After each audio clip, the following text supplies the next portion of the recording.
Today I'm going to show you how to delete your data on Zapier quickly and safely if you're cleaning up your account, protecting your privacy, or simply removing stored information you no longer need. This step-by-step guide will walk you through the exact process. And before we get started, if this video helps you out, make sure to hit the like button and subscribe for more easy software tutorials just like this one. Alright, let's jump in.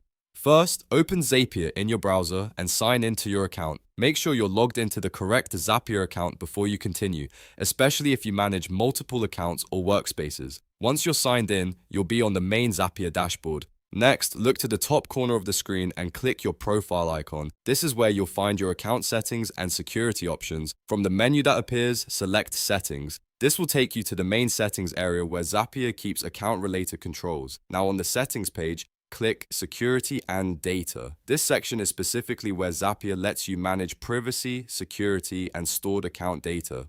It's the place you want to be if your goal is to remove information from your account. After that, scroll down until you find the Data Management section. Depending on your screen size, you may need to scroll a little to locate it. Once you're there, you should see the option related to deleting your data. Now click Delete My Data. Zapier will usually give you a delete option with a trash icon next to it, so click the delete icon to continue.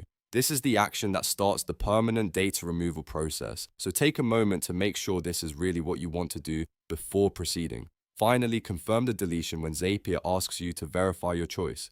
This confirmation step is there to prevent accidental data loss. Once you confirm, Zapier will begin deleting your data from the account. And that's it. You've successfully deleted your data on Zapier.